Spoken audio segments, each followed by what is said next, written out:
Hello everyone, कैसे आप सब लोग। आशा करते सब लोग बहुत ही बढ़िया है। तो आज मैं आप सभी के सामने एक लेटेस्ट जजमेंट है वो शेयर करने वाली हूँ। एक ऑर्डर आया है सुप्रीम कोर्ट ऑफ इंडिया की तरफ से सिविल जज एग्जामिनेशंस, यहाँ पर एमपी सिविल जज एग्जामिनेशंस के ऊपर एक जो है जजमेंट है, ऑर्डर है, वह आ चुका है। अब ये जो ऑर्डर है वह एक रिजर्व ऑर्डर था, मींस कि उसको पहले रिजर्व कर लिया गया था, बस उसको अनाउंसमेंट करना था। तो आज के डेट में 23 सितंबर 2025 को यह जो है अनाउंस हो चुका है। इस जैसे ही यह ऑल्दो आप सभी के सामने ये न्यूज़ आई होगी, तो यहाँ पर मेरा ये रहेगा कि मैं आपको थोड़ा डिटेल में बताऊंगी कि यहाँ पर जो चीज़ें हैं, जो इवेंट्स हैं, वो कैसे हुए थे, ताकि अगर हमें लगता है ना कि अगर किसी को नहीं पता हो रहा है कि कैसे कैसे क्या क्या हुआ था, तो मेरी कोशिश ये रहेगी, बहुत बेसिक में, ज़्यादा डिटेल में नहीं जाएंगे, बट हाँ थोड़ा थोड़ा इसके बारे में जानेंगे कि कैसे इसकी शुरुआत हुई और कहाँ तक फिर उसको जो है टाइम लिया सुप्रीम कोर्ट ऑफ इंडिया ने यहाँ पर, और उसके बाद में जो ये जजमेंट है वह आज आ चुका है। केस कौन सा है वह डिस्क्रिप्शन बॉक्स में मैं डिटेल डाल दूंगी, यहाँ से आप चेक कर सकते हैं। तो आप पूरा केस जो है ज़रूर से पढ़ना, क्योंकि बहुत इंपॉर्टेंट जजमेंट है, बहुत सारी चीज़ें रहती है, वैलिड ग्राउंड्स रहते हैं जिसके आधार पर जो है ये जो केस है, ऑल्दो 2 साल तक लंबा चला है, तो इस तरह के जजमेंट जो रहते हैं काफ़ी पढ़ने लायक होते हैं।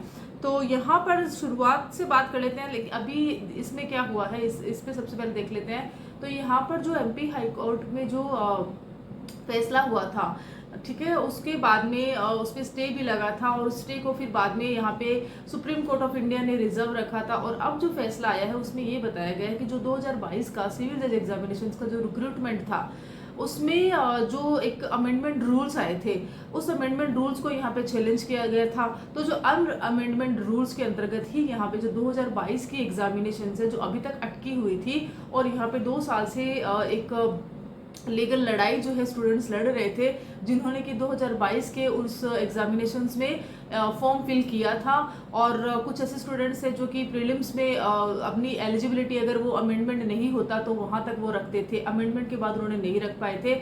ऑल्दो यहाँ पर सुप्रीम कोर्ट ऑफ इंडिया ने प्रीलिम्स में अलाउड करके भी उनका जो समय है वो लिया था। ऐसा नहीं है कि बच्चों को पहले ही दिन बोल दे कि नहीं भाई आपको नहीं, यहाँ पे बच्चों को बिल्कुल अटका के रखा था कि हो क्या सकता है। तो कहीं ना कहीं एक बच्चे का समय भी यहाँ पे बहुत ज़्यादा वेस्ट हुआ ही है। लेकिन आज जो है ऐसा बता दिया गया है कि भाई आप जो है 2022 की जो रिक्रूटमेंट आई थी, अब उसको वापस से उसमें प्रोसीडिंग स्टार्ट करनी है, और जो 3 साल का जो एक्सपीरियंस है, और जो 70% का जो क्राइटेरिया बताया गया था, 50% SC/ST के लिए बताया गया था, अब वो जो क्राइटेरिया है यहाँ पे ख़त्म है। मीन्स कि जो 2023, क्योंकि 2022 की रिक्रूटमेंट है, और 2023 में हमारे 2025 में हमारे सामने ये जो 3 ईयर मैंडेटरी है, जो सब सारी लीगल इसके लिए आया था सिविल जज एग्जामिनेशन के लिए, तो वो लागू नहीं है। अब इसमें भी काफ़ी सारे क्वेश्चन हैं, वो मैं धीरे धीरे इस वीडियो में आगे तक आपके साथ शेयर करती रहूँगी। शुरुआत कर लेते हैं, सबसे पहले अगर बात कर लेते हैं यहाँ पे, तो 23 जून 2023 की बात है। तो यहाँ पर सबसे पहले अमेंडमेंट रूल्स आए थे। देखिए, नोटिफिकेशन से पहले यहाँ पे एमपी हाईकोर्ट जो कंडक्टिंग बॉडी है, उन्होंने अमेंडमेंट रूल दे दिए थे जुडिशियल एग्जामिनेशन सर्विसेज में, कि यहाँ पे अगर शॉर्ट में बताएं तो 3 साल का मैंडेटरी एक्सपीरियंस दिखा दो अगर आपके पास में है, और अगर आपके पास में ये है तो आप यहाँ के एग्जामिनेशंस के लिए एलिजिबल है। अगर आपके पास 3 साल का एक्सपीरियंस नहीं है तो आपको ये दिखाना कि भाई आपने अपने LLB में 70% जो जनरल कैटेगरी होती है 70% आपने लेकर आए हो, और जो SC/ST कैटेगरी होती है उन्होंने 50% आपने लेकर आए हो।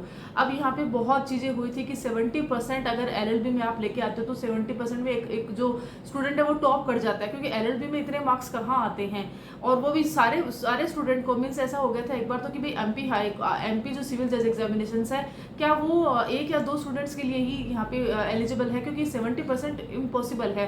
आप 60 वाली लाइन में आ सकते हो, 68 तक आप आ सकते हो, बहुत सारे कैंडिडेट मिलेंगे, बट 70% इतना ईजी नहीं है वो भी LLB में लेके आना, ठीक है। तो और 3 साल का एक्सपीरियंस का भी था, तो कुछ स्टूडेंट्स ने यहाँ पे 3 साल के एक्सपीरियंस के आधार पे काफ़ी सारों ने फॉर्म फिल भी किया था, लेकिन किसी के पास ये दोनों ही एक्सपीरियंस नहीं थे, उनके लिए तो बड़ी दिक्कत आ गई थी। उन्होंने यहाँ पे रिट पिटिशंस फाइल करी थी, और उसके ऊपर जो है आज जजमेंट आया है। तो 23 जून को ये सर्विस जो अमेंडमेंट रूल आया था, उसके ऊपर बाद में जो है नवंबर में 2023 में एडवर्टाइजमेंट आ गया था, डिटेल एडवर्टाइजमेंट आ गया था, जिसको कि जैसे एडवर्टाइजमेंट आता है सारे रूल्स लग जाते हैं, और जैसे रूल रूल्स लग जाते हैं, नॉर्मल है, रिट पिटिशंस वगैरह सब लगती है। और इस रिट पिटिशन को यहाँ पे प्रोविजनली जो है सुप्रीम कोर्ट ऑफ इंडिया ने अलाउड कर दिया था यहाँ पे स्टूडेंट्स को कि भाई आप जो है प्रीलिम्स एग्जामिनेशन दे सकते हो। यहाँ पे रिट को अलाउड कर दिया था कि ठीक है आपको यहाँ पे ये ऐसा है। अब यहाँ पर दिक्कत ये है कि भाई उस टाइम अगर आपने अलाउड किया था तो आज 2 साल बाद में आपने वो सारी चीज़ें, कि या तो वो रहता ना कि अब जब अलाउड करना ही था तो ये सारी चीज़ें, लेकिन ठीक है 2 साल वो हो गया, बच्चे अब तो एक्सपीरियंस में भी आ गए हैं वो। एक्चुअली देखा जाए तो 3 साल का एक्सपीरियंस भी एक्चुअली उनके पास हो गया होगा, तो वैसे भी एलिजिबल है। लेकिन हाँ, अपनी फाइट जो 2022 के अकॉर्डिंग ही उन्होंने यहाँ पे चालू करी है। होता क्या है आगे, प्रीलिम्स एग्जामिनेशंस का रिजल्ट यहाँ पे आता है 2024 में, मार्च में यहाँ पे आता है। और उसमें जो है जैसे ही आता है तो यहाँ पे हाईकोर्ट का फैसला जो यहाँ पे जो रिट रहती है उसमें ऐसा बोलते हैं कि भाई अभी जो हाईकोर्ट का फैसला था कि यहाँ पे अमेंडमेंट रूल्स है उसको माना जाएगा। इस तरह से कुछ जो है ये चीज़ हुई थी और ये बोला गया था। अब इसके सामने आगे क्या होता है कि 2023 से 24 तक का मैटर आ चुका है। अब जो है कुछ चीज़ें रहती है जो बहुत इंपॉर्टेंट, इसमें इस पूरे केस में इंपॉर्टेंट रोल जिसने निभाया है वो है आगे के कुछ ऑर्डर्स। वो क्या है, तो उसके लिए आपको वीडियो में आगे बना रहना है, स्किप नहीं करना है। यहाँ फिर ये जो जजमेंट आया था 2024 में, जो प्रीलिम्स एग्जामिनेशंस का रिजल्ट आया था उसके बाद में भी 1 महीने बाद यहाँ पर फिर से जो रिट के अंतर्गत ऐसा हुआ था कि यहाँ पे जो 3 साल का एक्सपीरियंस था 70% था, उसको अपहोल्ड कर दिया गया था बाय हाई कोर्ट। ठीक है, फिर होता क्या है, फिर यहाँ पर जो अपहोल्ड कर दिया नॉर्मल है, वापस से वो चीज़ पे चीज़ें गई थी। अब यहाँ पे हाई कोर्ट ने स्टे देने से मना कर दिया, डिक्लाइन कर दिया कि भाई अभी नहीं रहेगा। होता क्या है, बाद में 2024 में, अगस्त 2024 में ऐसा होता है कि रिट लगती है। रिट किस चीज़ के लिए रिगार्डिंग लगती है कि भाई आप जो है ये प्रीलिम्स का जो भी रिजल्ट आया है इसको जो है अभी क्वाश करना है, ऐसा सब रहता है। अब यहाँ पर मोड अलग आता है। यहाँ पर क्या रहता है कि वो ऐसा बोला कि भाई नहीं, अभी जो है क्या करना है, अभी प्रीलिम्स का जो रिजल्ट है वो कैसे निकालना है, जो 70% में आ रहा है उनके हिसाब से लगा रहा है, या तो फिर जिन्होंने फॉर्म में 3 साल का लिखा है सिर्फ उनका ही जो रहेगा, और उनका जो कट ऑफ है उनके हिसाब से ही रहेगा। तो इस तरह से यहाँ पे अमेंडमेंट रूल के अकॉर्डिंगली यहाँ पर जो चीज़ें हैं हाईकोर्ट के द्वारा देखी गई थी। तो नॉर्मल है ना, ये जो चीज़ें थी वापस से दिक्कत खड़ी करने वाली थी। तो यहाँ से 23 से जो 1 साल तक जो है बच्चे जो है इस चीज़ में लड़ते रहे, लेकिन यहाँ पे जो बोलते हैं ना क्लैरिटी जैसी कोई चीज़ थी नहीं यहाँ पर इस चीज़ के लिए। बाद में जब ये जो आया था कि नहीं भाई अभी रिजल्ट तो आ गया लेकिन अभी अमेंडमेंट के अकॉर्डिंग ही होगा, तो अब इसके ऊपर भाई ऐसा कि भाई आप ऐसा बोल रहे हो, अब इसको रिव्यू करो। अभी रिव्यू के लिए चीज़ें लग गई है। तो जब रिव्यू के लिए आया था तो रिव्यू के अंदर क्या होता है, तो जून 2024 में यहाँ पे रिव्यू पिटीशन लगी थी किसके रिगार्डिंग, जो आपके जो लास्ट ऑर्डर था आपका उसके अकॉर्डिंगली आपका जो प्रीलिम्स क्वाश के रिगार्डिंग था तो उसके ऊपर जो है यहाँ पे रिव्यू पिटीशन भी लगी थी और उसको रिकॉल करने के लिए कहा गया था। बाकी ऐसा था कि जो रूल्स में नहीं आ रहे हैं उनको यहाँ से बाहर निकाल दिया जाएगा। देखा जाए तो एक सीधी बात यही थी कि जो रूल्स में नहीं आ रहे हैं उनको बाहर निकाल दो, इस तरह से क्लियर था। और तब तक बाकी क्या था ना, सुप्रीम कोर्ट ऑफ इंडिया ने कह दिया था कि भाई अभी जो है एलिजिबिलिटी मस्ट है। अभी क्या करना है, अभी मेंस का जब तक कि ये सारा ना हो तब तक कि आपको जो है मेंस पर स्टे रहेगा, आपको मेंस नहीं करना है, ऐसा कर दिया गया था। तो मान के चलिए कि अभी जब जून में लगा था और यहाँ पे जून 2024 आ गया था, यहाँ तक भी आपका प्रीलिम्स के रिजल्ट और ये सब में ही चीज़ें अटक रही है, मेंस भी यहाँ पे स्टे में आ गया था। अब बात कर लेते हैं, सीधे हम 2024 में आ जाते हैं। तो 2024 में से वापस से आते हैं तो हाईकोर्ट के डायरेक्शन पर ही स्टे यहाँ पे लग गया था। 7-8 महीने बाद, कम से कम स्टे लगने के 7-8 महीने हो चुके थे। अब उसके बाद में यहाँ पे फिर से हलचल होती है। उसमें क्या रहता है, मई में क्या रहता है ना कि अब मई सबसे इम्पोर्टेंट आ गया था मई 2025। मई 2025 में डेट्स थी, वहाँ पे न सिर्फ ये हाईकोर्ट बल्कि सभी हाईकोर्ट्स में एक हलचल हो गई थी। सभी हाईकोर्ट्स के जितने भी एस्पिरेंट्स थे जो यहाँ पे सिविल जज एग्जामिनेशन की तैयारी कर रहे थे उनको इश्यूज आ गए थे। क्यों?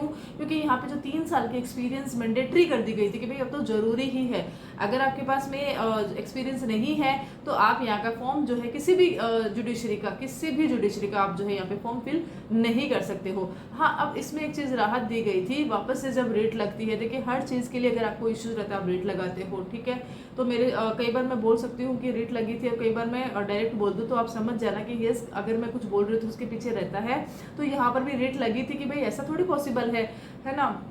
तो यहाँ पर सुप्रीम कोर्ट ऑफ इंडिया ने इस चीज़ को समझा और ये जरूर कहा कि ठीक है भाई, 3 साल का एक्सपीरियंस तो मैंडेटरी है ही, लेकिन हाँ ये है कि जिन जुडिशरी के रिक्रूटमेंट के नोटिफिकेशन, एडवर्टाइजमेंट, एप्लीकेशंस पहले ही आ चुके हैं, यहाँ पर मई 2025 से पहले जिनके आ चुके हैं उनको 3 साल का अभी अलाउड नहीं किया जाएगा। वो अपने हिसाब से जिस एलिजिबिलिटी में उन्होंने फॉर्म फिल किया है वही माना जाएगा। लेकिन हाँ, अब आगे आने वाली जितनी भी जुडिशरी रहेगी उसके अंतर्गत ये रहेगा। तभी आपने देखा होगा कि आरजेएस एग्जामिनेशन है, अभी अगर बहुत सारे बच्चे जो है आरजेएस एग्जामिनेशन की तैयारी कर रहे हैं, मेंस होने वाला है, तो यहाँ पर जो है बहुत सारे बच्चे हैं जो 3 साल के एक्सपीरियंस में नहीं आ रहे हैं, लेकिन फिर भी उनको यहाँ पे अलाउड किया गया। उन्हीं के लिए मैं कई बार बोलती हूँ कि आपके लिए गोल्डन अपॉर्चुनिटी है, इस बार बहुत बढ़िया कर दीजिए। आप अगर आपके पास में, अगर आप फ्रेशर हैं, क्योंकि आरजेएस फ्रेशर को भी अलाउ करती है, तो आप फ्रेशर है, आपके पास 1 साल की एक्सपीरियंस है, आपके पास 2 साल की एक्सपीरियंस है, तो आपके लिए बहुत अच्छा मौका है, आपके गोल्डन अपॉर्चुनिटी है। तो इस बार बहुत ही अच्छा करना।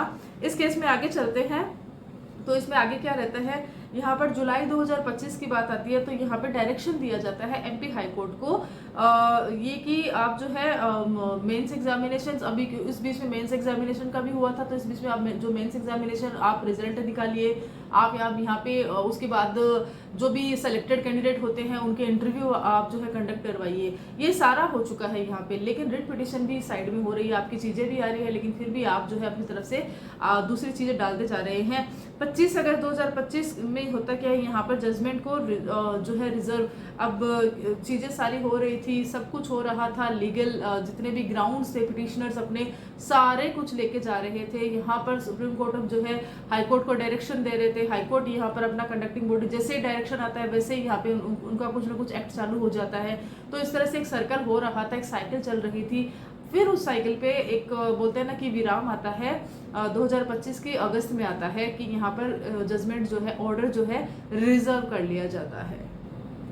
और एट द एंड आज 23 सितंबर 2025 को जो रिजर्व जजमेंट है, ऑर्डर है, वो सामने आ गया है। और उसमें सिंपली लिखा है कि भाई अन अमेंडमेंट रूल्स के अंतर्गत, जो कि 2023 में अमेंडमेंट रूल आए थे नोटिफिकेशन से पहले, अब वो है जो अब इस 2022 की जो प्रोसीडिंग्स है जो अधूरी रह गई है, इसमें कुछ वर्क हुआ नहीं है, यहाँ पर कुछ भी नहीं हुआ है देखा जाए तो अब जो है इसको वापस से करना है, आपको पूरी प्रोसीडिंग वापस से करनी है। किनके साथ करनी है, क्या वाकई अलग से इसके फॉर्म निकलने वाले हैं, क्या अलग से कोई नोटिफिकेशन आने वाला है, क्या रहेगा, किस कैंडिडेट को यहाँ पे फायदा होने वाला है, काफ़ी सारे क्वेश्चन अब इसके साथ में जुड़ गए हैं। तो 70% और जो 3 साल का एक्सपीरियंस है अभी के लिए 2022 की रिक्रूटमेंट वाले जो स्टूडेंट्स हैं उनके लिए बिल्कुल अलग है, क्योंकि यहाँ पर जो LLB उनकी एलिजिबिलिटी LLB बता रखी थी, तो LLB के अंतर्गत जो 2022 में आ रहे थे उनको पूरी तरह से यहाँ पे अलाउड किया गया है।